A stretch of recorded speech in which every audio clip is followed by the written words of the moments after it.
전능하사 천지를 만드신 하나님 아버지를 내가 믿사오며 그 외아들 우리 주 예수 그리스도를 믿사오니 이는 성령으로 잉태하사 동정녀 마리아에게 나시고 본디오 빌라도에게 고난을 받으사 십자가에 못 박혀 죽으시고 장사한 지 사흘 만에 죽은 자 가운데서 다시 살아나시며 하늘에 오르사 전능하신 하나님 우편에 앉아 계시다가 거기로부터 산자와 죽은 자를 심판하러 오시리라.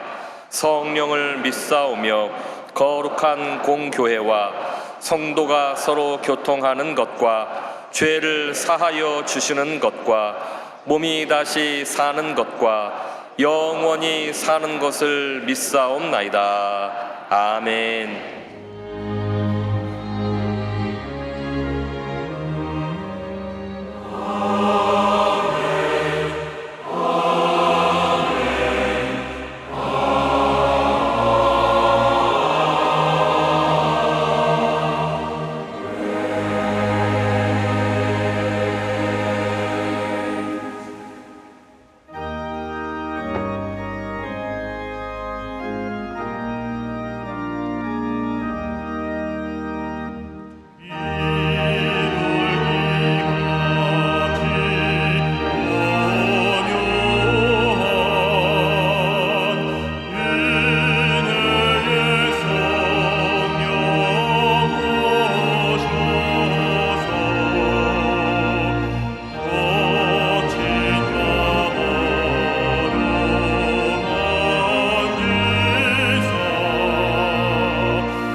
받으실 말씀은 에스겔 36장 24절에서 27절까지의 말씀입니다.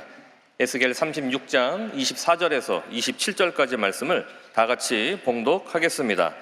내가 너희를 여러 나라 가운데서 인도하여 내고 여러 민족 가운데에서 모아 데리고 고국 땅에 들어가서 맑은 물을 너희에게 뿌려서 너희로 정결하게 하되 곧 너희 모든 더러운 것에서와 모든 우상 숭배에서 너희를 정결하게 할 것이며 또 새 영을 너희 속에 두고 새 마음을 너희에게 주되 너희 육신에서 굳은 마음을 제거하고 부드러운 마음을 줄 것이며 또 내 영을 너희 속에 두어 너희로 내 율례를 행하게 하리니 너희가 내 규례를 지켜 행할지라. 아멘.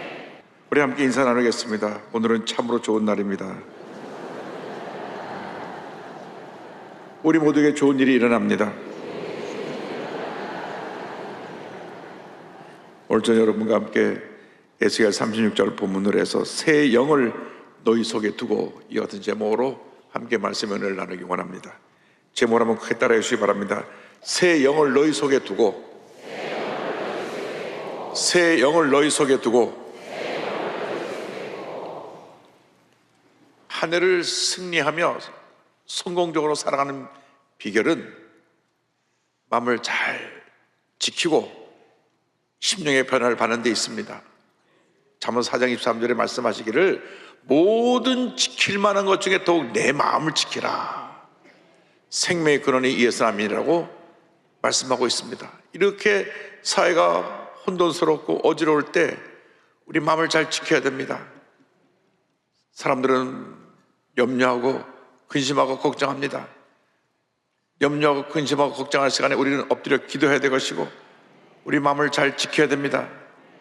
로마서 12장 2절에 우리에게 권면합니다. 너희는 네 세대를 본받지 말고 오직 마음을 새롭게 함으로 변화를 받아 하나님의 선하시고 기뻐하시고 온전하신 뜻이 무엇인지 분별하도록 하라. 마음을 잘 지키고 마음을 새롭게 함으로 하나님께서 기뻐하시는 삶을 살아갈 때 하나님의 풍성한 은혜가 우리 모두에게 임하게 될 것입니다. 하나님은 사랑의 하나님이십니다. 사랑의 하나님이시기 때문에 우리에게 모든 것이 다 하나님 가운데 잘 되기를 원하시고 그런 삶을 살도록 우리를 인도해 주시는 것입니다. 그런데 그 하나님의 사랑 속에 들어가 있는 것이 하나님의 공의입니다. 잘못된 것을 하나님이 책망하시고 심판하십니다.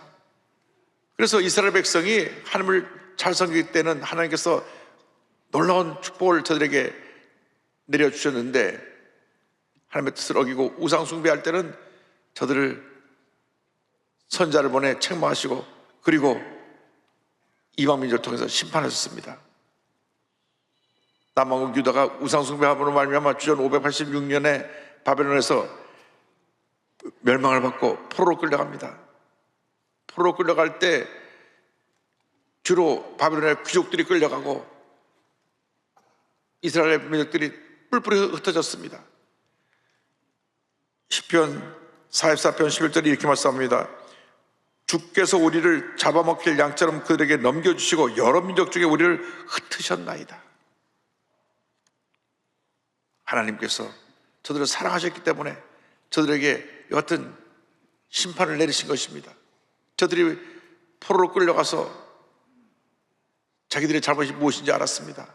하나님, 우리가 우상을 숭배했습니다. 우리의 죄를 용서하여 주옵소서. 끝이 보이지 않는 그 절망의 상황 속에서 한 해가 지나고 두 해가 지나고 10년이 지나고 20년이 지나면서 그들은 언제 우리가 고국으로 돌아갈까? 이게 다 우리가 지은 죄 때문이다. 그들이 하나님 앞에 그들의 잘못을 회개했을 때 하나님께서 그들에게 구원의 메시지, 희망의 메시지를 선포해 주셨습니다. 하나님은 구원의 역사를 이루시는 참으로 좋으신 하나님이신 것입니다. 에스겔 선지자를 통해서 저들에게 말씀하셨습니다. 에스겔 36장 24절입니다. 내가 너희를 여러 나라 가운데서 인도하여 내고 여러 민족 가운데서 모아 데리고 고국 땅에 들어가서 하나님이 바벨론을 비롯한 각 나라에 흩어져 있던 저들을 다시 고국으로 돌아오게 하신다고 말씀하셨습니다. 에스겔 30장 12절입니다. 그러므로 너는 대언하여 그들에게 이르기를 주 야훼께서 이같이 말씀하시기를 내 백성들아 내가 너희 무덤을 열고 너희로 거기에서 나오게 하고 이스라엘 땅으로 들어가게 하리라. 그들의 상황이 얼마나 절망적인 상황이었는지 마치 무덤 속에 갇힌 것 같은 그러한 상황이었기 때문에 하는 말씀하시기를 너희 무덤을 열고 너희들을 그곳에서 건져내어 고국 땅으로 돌아가게 할 것이라고 말씀했습니다. 저들이 하나님 앞에 잘못을 깨닫고 회개할 때 저들을 그걸 절망에서 건져주신 것입니다. 우리가 어떤 잘못을 하고 우리가 어떤 문제 속에 빠졌다고 할지라도 하나님 앞에 회개하고 돌아 나올 때 하나님이 우리를 절망에서 건져주시고 우리 문제를 해결해 주시고 놀라운 은혜로 우리에게 넘치게 부어주시는 것입니다. 하나님 백성은 하나님의 앞에서 언제나 하나님 기뻐하시는 모습으로 살아가기 위해서 최선을 다해야 되는 것입니다. 하나님은 하나님 백성이 회개하고 돌아 나오기만을 간절히 기다리고 계십니다. 이사야 1장 18절입니다. 여호와께서 말씀하시되 오라 우리가 서로 변론하자. 너희 저가 주홍 같을지라도 눈과 같이 희어질 것이요 진홍같이 붉을지라도 양들같이 희게 되리라. 지금 우리가 이렇게 힘들고 어려운 시간을 보내고 있으면서 먼저 우리 자신을 돌아보고 회개해야 됩니다. 하나님 아버지, 우리 대한민국이 이렇게 어둠과 혼란에 빠진 것은 우리 예수 믿는 우리 천여 명만 크리스찬들이 하나님 뜻대로 살지 못해서 그렇습니다. 하나님 저들을 용서하여 주옵소서. 우리 삶 속에는 모든 잘못된 것을 제거하여 주시고 이 시간 우리 아버지 앞에 회개하오니 하나님 우리를 이 절망의 자리에서 건져주시고 우리 삶 가운데 하나님의 은혜를 베풀어 주옵소서. 우리는 기도해야 될 것입니다. 하나님 앞에 눈을 뿌려 기도할 때 우리의 기도를 들으시고 우리를 죄 절망에서 건져주시는 것입니다. 하나님께서 우리가 죄 절망 가운데서 고통과 괴로움에 신음하고 있을 때 예수님을 이 땅에 보내주셔서 우리의 모든 죄를 짊어지고 십자가 달려 돌아가게 하셨습니다. 이사야 선지자가 예수님 오시기 약 700년 전에 예언합니다. 예수님이 오셔서 우리를 구원하시기 위해서 십자가 달려 고난당하실 것을 눈에 보이는 듯이 생생하게 이렇게 예언하고 있습니다. 이사야 53장 5절 6절입니다. 그가 찔림은 우리의 허물 때문이요 그가 상함은 우리의 죄악 때문이라. 그가 징계를 받음으로 우리는 평화를 누리고 그가 채찍에 맞음으로 나음을 받았도다. 그 다음 6절에 우리는 다 양 같아서 그릇 행하여 각기 제 길로 갔거늘 야훼께서는 우리 모두의 죄악을 그에게 담당시키셨도다. 우린 다 어리석은 양처럼 자기 길로 갔습니다. 자기 만족의 길로 가고 탐욕의 길로 가고 교만의 길로 갔습니다. 그런데 우리 모든 사람의 죄를 예수님에게 짊어지게 하셔서 십자가 달려 피 흘려 죽게 하심으로 우리에게 죄사함과 구원의 문을 열어 놓으신 것입니다. 이 놀라운 은혜에 대해서 우리는 감사하고 또 감사하고 또 감사하고 또 감사해야 될 것입니다. 그래서 2장 6절과 7절에 이와 같이 말씀합니다. 그러므로 너희가 그리스도 예수를 주로 받았으니 그 안에서 행하되 그 안에 뿌리를 박으며 세움을 받아 교훈을 받은 대로 믿음에 굳게 서서 감사함을 넘치게 하라. 여러분, 나 같은 죄인을 구원하신 하나님의 은혜에 대해서 감사하고 또 감사하고 또 감사해야 됩니다. 우리가 너무나 하나님 많은 축복을 받았음에도 불구하고 감사하지 못하고 아주 작은 일 갖고 불평하고 원망하고 사소한 일에 상처받고 섭섭해하고 너무나 부끄러운 신앙생활을 해왔습니다. 우리가 이 지금 탄핵정국이라고 하는 고난의 터널을 지날 때 그 다음 우리가 감사하지 못한 것을 철저히 회개해야 됩니다. 하나님 아버지, 우리가 예수 믿으면서 이렇게 하나님의 큰 축복을 받고 풍요로움 속에서 그와 살게 되었는데도 불구하고 우리는 주신 그 많은 은혜를 감사하지 아니하고 아주 작은 것을 갖고 불평하고 남을 비방하고 남을 판단하고 남의 허물을 들춰냈던 것을 용서하여 주옵소서. 우리 대한민국이 이 하나님의 사랑을 받은 우리 대한민국이 이렇게 편가르기를 하면서 서로 물고 뜯고 싸우고 했던 이 어떤 잘못된 모습을 주님 용서하여 주옵소서. 우리 철저히 회개하고 한마음 될 때 하나님께서 이 고난의 터널을 지나고 난 다음 우리 대한민국을 위대한 대한민국으로 세워줄 줄로 믿습니다. 하나님은 이 절망의 과정을 통과하는 가운데 우리를 모든 죄어머니에서 정결케 만들어주시고 새롭게 만들어 주시는 것입니다. 하나님 우리를 정결케 하시는 하나님이십니다.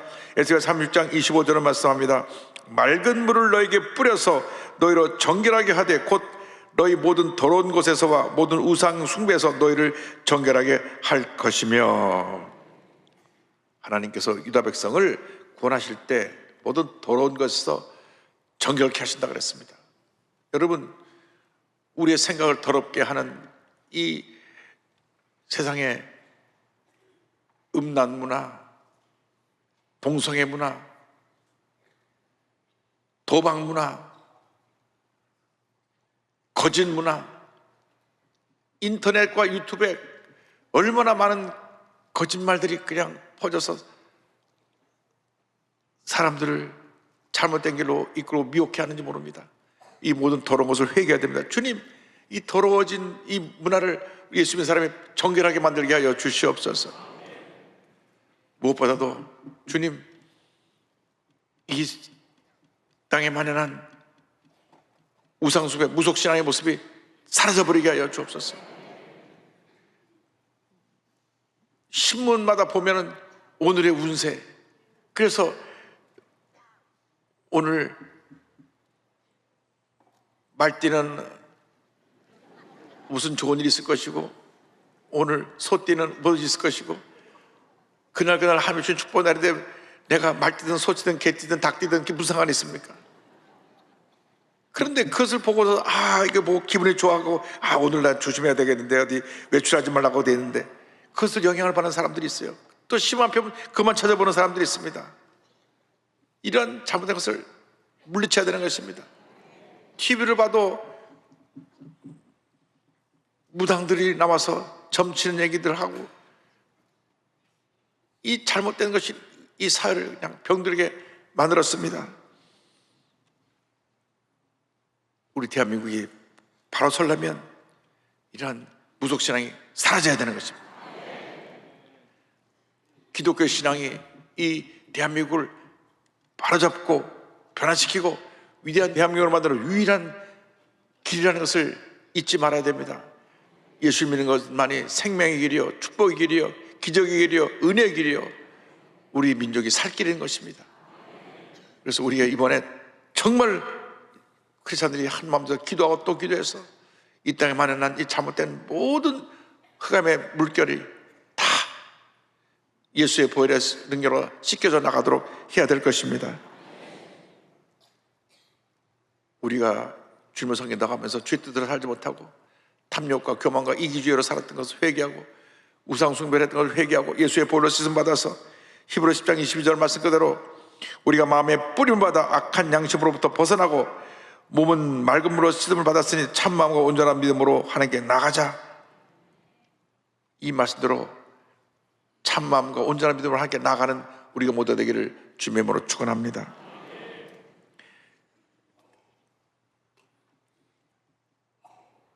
저들이 유다 백성들이 바벨론의 포로로 끌려갔을 때 그들이 결심하고 또 결심하고 또 결심한 것이 있습니다.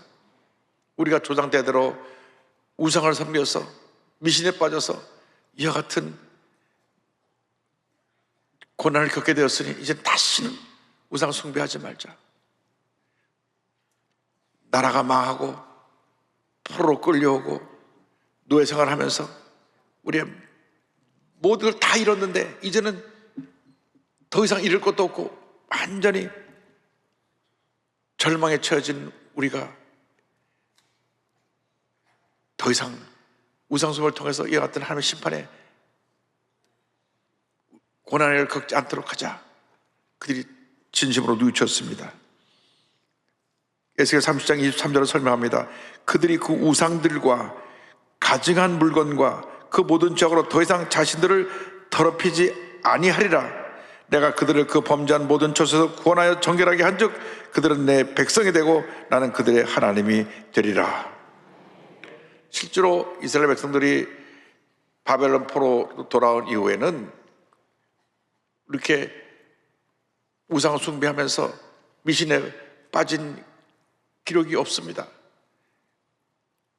말씀 중심으로 저들이 돌아가서 하나님 말씀의 권위를 강조하고 말씀에 빠져서 말씀대로 살기를 원하고 율법을 지켜 행하기를 원했기 때문에 나중에 이것이 너무 지나쳐서 율법주의로 빠지긴 했지만 우상 숭배는 안 빠졌습니다.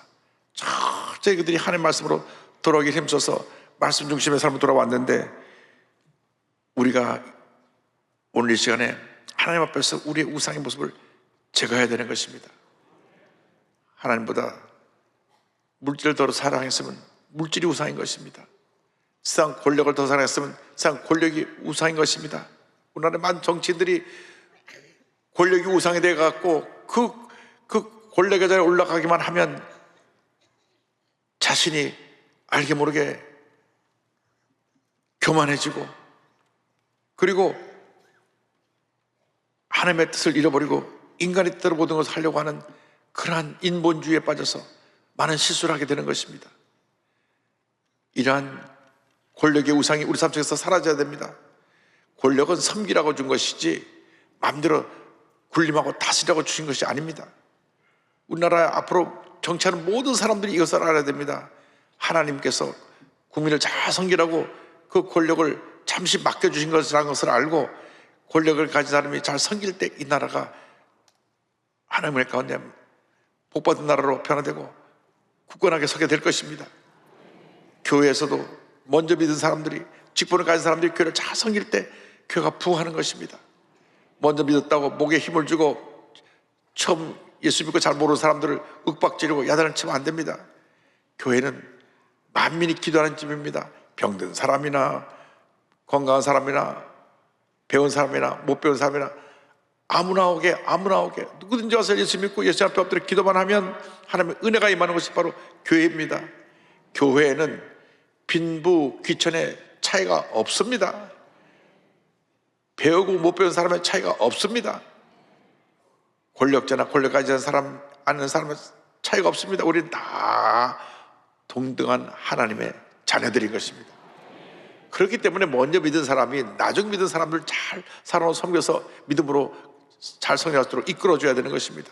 그래서 우리 삶 속에는 우상들이 우리 마음속에서 제거되면 하나님의 큰 복이 임하게 되는 것입니다. 우리 마음의 교만의 우상을 제거할 수 있게 되길 바랍니다. 탐욕의 우상을 제거할 수 있게 되길 바랍니다. 우리 삶 속의 모든 우상을 제거해 버리면 하나님의 복이 임합니다. 우상이란 무엇이냐? 하나님보다 더 사랑하는 것이 우상입니다. 하나님 우리 삶 속에 하나님보다 더 사랑하는 것이 있으면 철저히 회개하고 이번에 다 내려놓게 하시고 하나님 은혜 가운데 하나님의 원에서 쓰임받는 우리 모두가 되게 하여 주시옵소서. 기도할 때 하나님께서 우리 모두에게 큰 복을 줄 줄로 믿습니다. 우리가 우리 자신을 정결하게 하면 하나님께서 우리에게 새 영과 새 마음을 부어주시는 것입니다. 여러분, 우린 이미 예수를 믿을 때 하나님의 영신 성령이 우리 마음 가운데 와 있습니다. 그런데 성령님은 인격자가 되셔서 우리가 성령님께 우리 자신을 내어 맡길 때 역사하시지, 성령님께서 내 의지 주관을 무시하고 마음대로 나를 컨트롤하지 않으십니다. 성령님은 인격자입니다. 그래서 성령님을 환영하고 인정하고 모셔드려서 성령님 내게 말씀하여 주옵소서, 내가 성령의 음성을 또 따르기를 원합니다 하고 내 자신을 성령님께 맡겨드릴 때 성령께서 우리 삶 속에 놀라운 은혜를 베풀어 주시는 것입니다. 성령께서 오셔서 우리에게 제일 먼저 하시는 일이 뭐냐? 우리에게 새 마음을 주시는 것입니다. 또 새 영을 너희 속에 두고 새 마음을 너희에게 주되 너희 육신에서 굳은 마음을 제거하고 부드러운 마음을 줄 것이며 또 내 영을 너희 속에 두어 너희로 내 규례를 행하게 하리니 너희가 내 규례를 지켜 행할지라. 성령이 임하면 우리의 굳어진 마음을 제거하고 부드러운 마음으로 변화시켜 주신다고 말씀합니다. 에스겔 11장 19절입니다. 내가 그들에게 한 마음을 주고 그 속에 새 영을 주며 그 몸에서 돌 같은 마음을 제거하고 살처럼 부드러운 마음을 주어. 우리가 복받은 생활을 살려면 이 돌처럼 굳어진 마음을 깨뜨려야 되는 것입니다. 마음이 굳어진 사람들은 누가 뭐라 해도 그 말을 듣지 않습니다. 자기 주장이 강하고 그래서 늘 사람들과 부딪히고 충돌합니다. 우리가 은혜를 받으려면 이 돌 같은 마음이 깨어져야 되는 것입니다. 성령의 은혜가 임해가지고 돌 같은 마음이 깨어져야 하나님의 축복이 임합니다. 예수님 씨 뿌리는 비유도 보면 돌 같은 마음을 가진 사람에게는 이 복음의 씨앗이 떨어져도 뿌리를 내지 못하고 금방 그 씨앗이 죽어버리는 것을 설명하고 있습니다. 마태복음 15장 5절을 보니까 더러운 흙이 얕은 돌밭에 떨어짐에 흙이 깊지 아니하므로 곧 싹이 나오나 해가 돋은 후에 타서 뿌리가 없으므로 말랐고 성경은 말씀합니다. 여러분, 돌 같은 마음을 갈아엎어야 되는 것입니다. 자기밖에 모르고 온 고집 있는 사람 온 고집을 그 성령의 불방망이로 부수고 말씀에 불도저로 갈아엎어가지고 이 마음밭을 부드럽게 만들어야 되는 것입니다. 그리고 그 성령의 불방망이로 부서뜨린 것을 성령의 용광로에 집어서 다 태워와서 우리 마음이 온유와 겸손으로 무장한 예수님 닮은 모습으로 바뀌어야 되는 것입니다. 나는 원래 성격이 그래 하면서 잘 소리를 지르고 화를 잘 내는 분은 그걸로 자기를 합리화하면 안 됩니다. 원래 성격이 그런 것을 고치는 것이 교회입니다. 그것이 신앙입니다. 나는 원래 화 잘 냈어. 그리고 화를 내고 나서는 그걸 합리화하고 타당화시키는 건 절대 그것은 바른 길이 아닙니다. 하나님께서 원하시는 것은 예수님을 닮은 모습입니다. 여러분, 여러분의 삶의 일생 동안 가장 중요한 것은 예수님 닮은 모습으로 살아가는 것입니다. 예수님 직접 우리에게 말씀하셨어요. 나는 마음이 온유하고 겸손하니 나의 멍에를 메고 내게 배워라. 그리하면 너희 마음이 힘을 얻으리니. 예수님 말씀하셨어요. 나는 마음이 온유하고 겸손하니 나의 멍에를 메고 내게 배워라. 여러분, 예수님이 이것은 우리에게 명령하신 말씀입니다. 나는 마음이 온유하고 겸손하니 나의 멍에를 메고 내게 배우라. 그 사람은 하나님 앞에서 복받는 사람이 되는 것입니다. 온유하고 겸손한 사람을 당할 사람이 없습니다.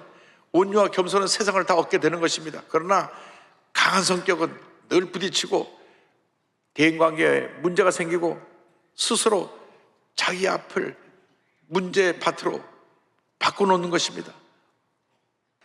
성의 불도저로 말씀의 불도로 갈아엎어 성의 용원에 집어넣어서 완전히 이 강한 자가 다 녹아 깨어져 살아 없어지고 난 다음 온유와 겸손으로 무정한 옥토 같은 부드러운 마음이 될 때 하나님이 큰 복을 내려 주실 것입니다.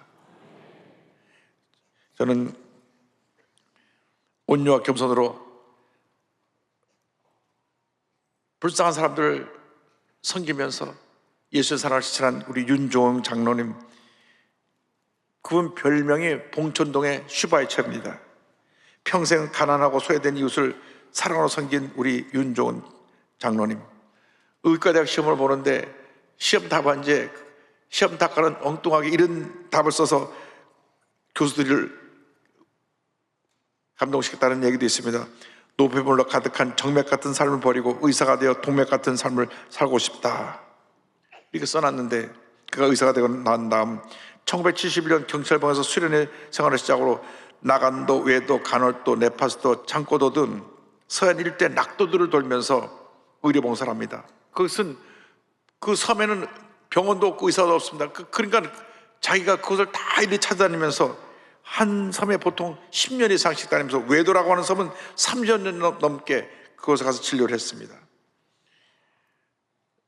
어느 날 본인이 신림 보건소를 가던 길에 차가 타이어가 나서 펑크가 나가지고 그 타이어를 가려고 내렸다가 보니까 판잣집 밑에 불쌍한 사람들이 살고 있는 것을 보았습니다. 발이 쑥 나왔는데 이거 시체가 아닌가, 그렇게 비참한 모습으로 살고 있는 것을 보면서 이제 나는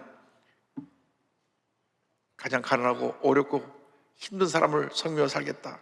그래서 1973년에 당시 판자촌이었던 관악구 봉천동에서 윤종욱 의원을 개원하면서 진료를 시작합니다. 돈보다 생명이 먼저라는 신조대로 진료비에 연연하지 않고 가난한 사람들을 치료비도 받지 않고 무상으로 또 치료비 절반만 받으면서 치료에 전념했습니다. 이 빈민저 시절에 봉천동에서 그의 손길을 거치한 사람은 거의 없었습니다. 어느 날 새벽 왕진을 갔다 오는 길에 칼을 든 강도 두 사람을 만나는데, 그 강도가 가방을 빼앗아 가지고 한 사람 칼로 들이대고 가방을 들쳐본 가운데 강도 한 사람이 얼굴 보더니, 야, 이 사람 내 아들 고쳐준 의사야, 그냥 가자, 그냥 가자. 보니까 그 강도 중에 한 사람의 아들을 이 윤종 원장님이 고쳐준 거예요. 그래갖고 그 위험을 벗어났다고 하는 얘기도 있고, 한 번은 병원에 본인이 짜장면을 배달하자 하는데 짜장면이 배달돼 왔습니다. 알고 보니까 수년 전에 인근 보육원 교사가 밤에 그 아이가 맹장염에 걸려서 아이를 업고 왔는데 무료로 아이를 맹장염을 수술해 줬어요. 그랬더니 이 아이가 보육원을 나와가지고 중국집 배달원으로 취직을 해갖고 첫 번째 월급 받아갖고 자기 맹장염 공짜로 고쳐준 선생님 너무 고마워서 짜장면을 그 자기 돈으로 사갖고 배달 온 거예요. 드리겠다고. 참 그걸 보면 이분이 얼마나 사랑으로 환자를 한 사람 한 사람 섬기는지. 이 또 보육원에서 고아로 자라는 이 소년도 자기가 맹장염으로 죽을 뻔한 걸 의사님이 고쳐줬는데 짜장면집에 배달원으로 취직을 해서 첫 월급 타자마자 짜장면 들고 쫓아와서 선생님을 대접해드렸다고 하는 얘기를 들으면서 참 이 세상에 이런 분들 때문에 아름다워지는구나 하는 그런 생각을 했습니다.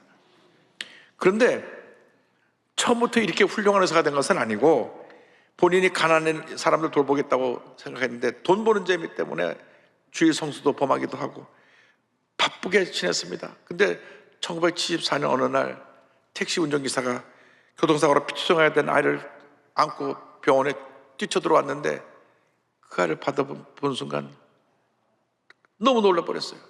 자기 딸인 거예요. 딸이 교통사고로 피투성해서 흘러들어왔는데 이미 중상으로 피를 많이 흘리고 와서 손도 제대로 써보지 못하고 자기 품에서 죽어버렸습니다. 자기 딸이 자기 품에 죽어가는 모습을 보면서 통곡하면서 모든 의욕을 상실했습니다. 아니 내가 의사인데 내 딸도 고치지 못하고 내 딸이 내 품에서 피를 흘리며 죽는 것을 보니까 좌절감이 생겨나고 그래서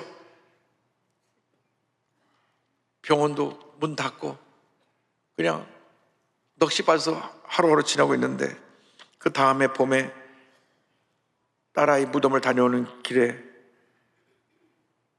한 할머니가 펄펄 열이 나는 소녀 안고 막 울고 있는 모습을 봐가지고 지나칠 수 없어서 그 아이를 업고 따라오라고 그래서 자기 선배가 운영하는 병원에 가서 이 아이가 지금 열이 나서 위독하니까 치료해달라고 얘기를 합니다.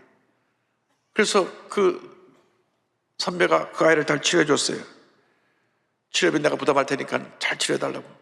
나중에 이 아이가 건강해져서 찾아왔습니다. 자기 치료비도 내주고 건강해져서 찾아왔는데 보니까 치료받으면서 보니까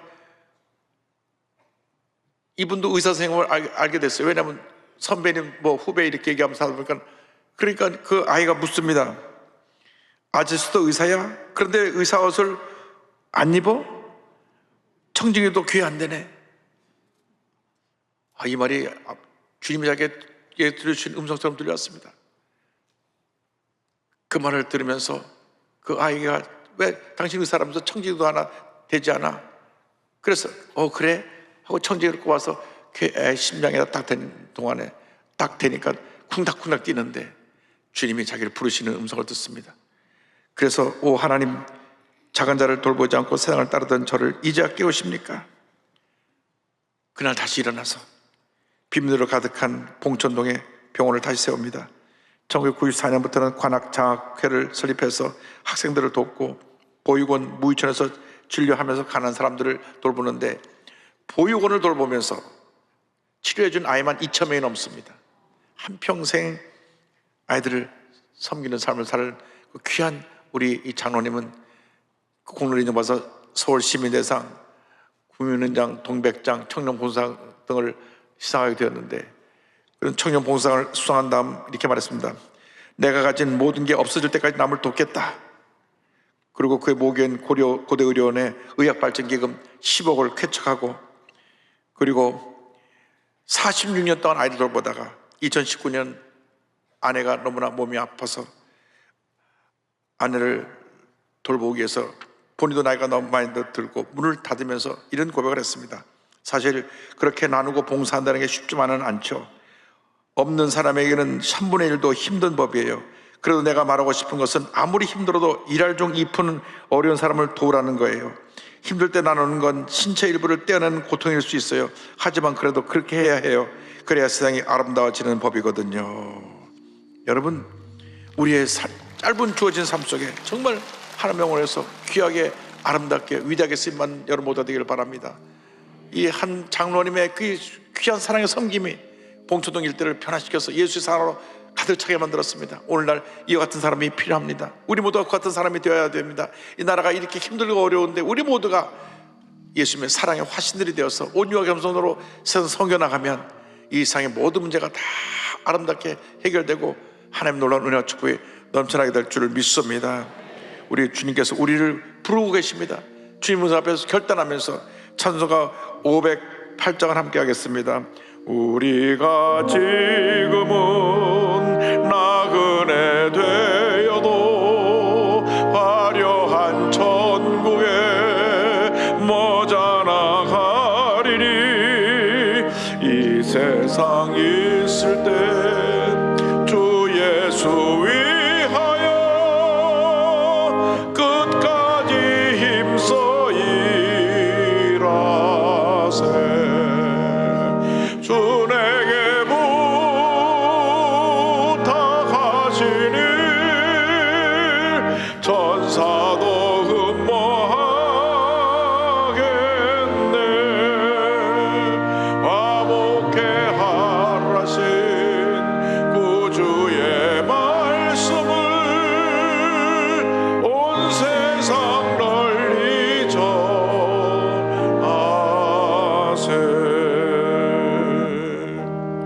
기도하겠습니다. 사랑과 은혜와 자비가 원하신 하나님 아버지, 우리들은 아무것도 아닌 티끌과 같은 존재입니다. 주님, 그러나 우리를 택하시고 하나님 자녀 삼아주시고 오늘 여기까지 인도하시는 은혜를 감사드립니다. 짧은 인생에 살아갈 때 우리를 부르신 그 부름에 합당한 삶을 살아가는 저희 모두가 될 수 있도록 은혜 내려 주시옵소서. 예수님의 이름으로 기도 올리옵나이다. 아멘.